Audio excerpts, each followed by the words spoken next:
करोड़ों युवाओं के प्रेरणा स्रोत और शिक्षक अवध ओझा जी साथ में बैठे हैं। बहुत खुशी की बात यह है कि आज से अवध ओझा जी आम आदमी पार्टी ज्वाइन कर रहे हैं। वैसे तो इस तरह की प्रेस कॉन्फ्रेंस में और भी बहुत सारे अवसर पर बहुत सारे नेता पार्टी ज्वाइन करते हैं, बड़े बड़े नेता पार्टी ज्वाइन करते हैं, लेकिन आज मैं व्यक्तिगत रूप से अवध ओझा जी की ज्वाइनिंग को लेकर बहुत उत्साहित हूं। मेरे लिए व्यक्तिगत रूप से बहुत बड़ा दिन है, मैं ऐसा समझता हूं, क्योंकि मैंने खुद अपना जीवन शिक्षा को समर्पित कर रखा है। अगर मेरे सामने कोई ऑप्शन हो कि राजनीति को चुनना है या शिक्षा को चुनना है, तो शायद मैं शिक्षा पर काम करते हुए आगे निकल जाऊंगा राजनीति की जगह। वही जज्बा, वही समर्पण शिक्षा को लेके, और अभी तक की पूरी जिंदगी में वही काम मैंने अवध ओझा जी का देखा है। करोड़ों युवाओं को न सिर्फ प्रेरित किया है, बल्कि अपने काम से उन्होंने उनकी ज़िंदगी बदली है। और उसके अलावा भी जिस तरह का काम उन्होंने ऑनलाइन माध्यम का इस्तेमाल करते हुए किया है, तो वे एक बहुत बड़े शिक्षक हैं। आज आम आदमी पार्टी ज्वाइन कर रहे हैं। मैं उम्मीद करता हूं कि उनकी ज्वाइनिंग से हम सब बहुत एनरिच होंगे, देश का शिक्षा तंत्र बहुत मजबूत बनेगा। मैं माननीय अरविंद केजरीवाल जी, हमारे नेता और राष्ट्रीय कन्वीनर से अनुरोध करता हूं कि श्री अवध ओझा जी को फॉर्मल ज्वाइनिंग करा के पार्टी में उनका स्वागत करें।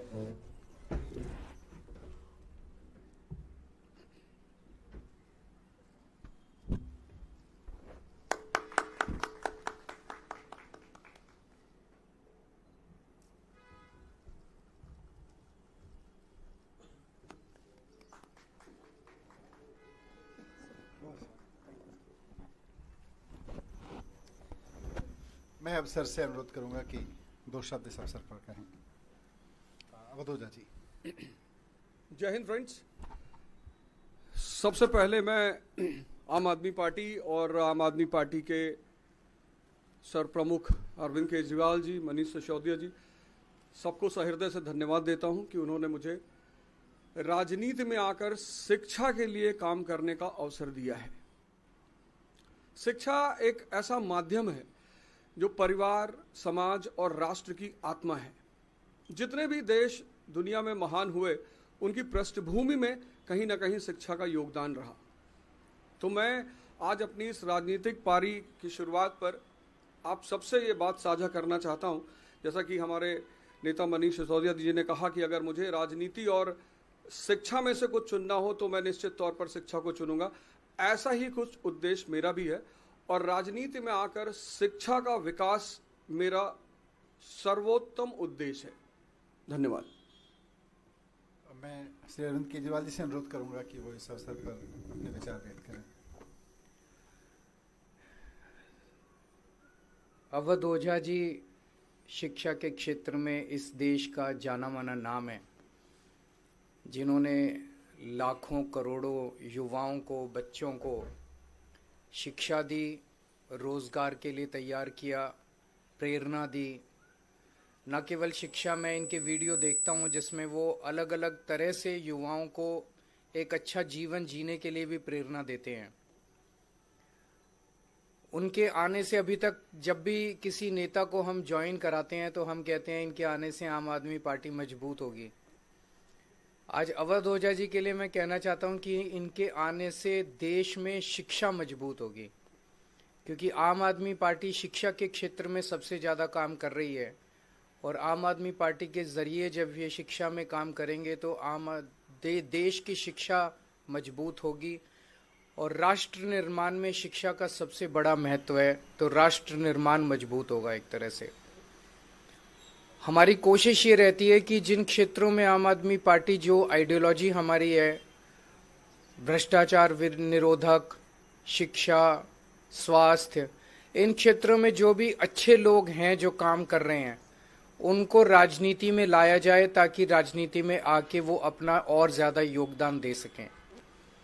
राजनीति में आने से पहले हम लोग भी एनजीओ में काम करते थे, मैं, मनीष जी, और एनजीओ में रहते रहते हमें लगने लगा कि एनजीओ के ज़रिए राजनीति के बाहर एक लिमिटेड तरीके से काम कर सकते हैं, इतना ही काम कर सकते हैं।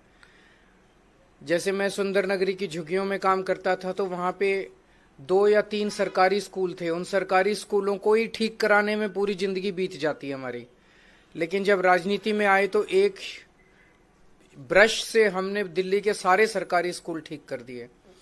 तो अवध ओझा जी अब जब राजनीति में आए हैं तो वो शिक्षा के क्षेत्र में, रोजगार के क्षेत्र में खासकर एक बहुत अहम भूमिका निभाने वाले हैं, जिससे दिल्ली को और देश को बहुत फायदा होगा। तो मैं तहे दिल से अवध ओझा जी का पार्टी में स्वागत करता हूं।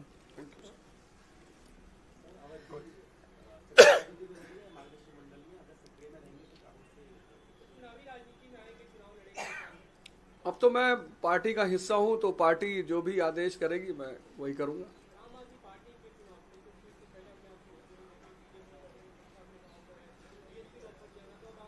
आपने आम आदमी पार्टी की जो शिक्षा का विकास धारा है, सिर्फ उसमें एक आध पॉइंट अगर आप देख लें कि 97% रिजल्ट है 12th का गवर्नमेंट स्कूल का। एक साल में तो 99% आया था। एक साल में 99%। 2015 में सिर्फ 15 लड़कों ने, गवर्नमेंट स्कूल के लड़कों ने IIT मेंस क्वालिफाई किया था। इस बार 783।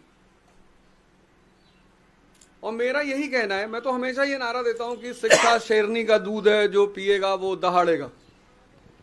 और डॉक्टर सर्वपल्ली राधाकृष्णन जी कहते थे कि 2 क्षेत्रों में देश के अच्छे दिमागों को आगे बढ़ना चाहिए, एक शिक्षा और एक राजनीति।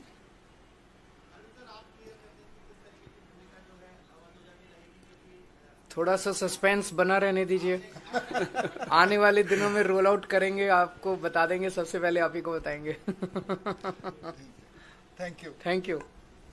Thank you.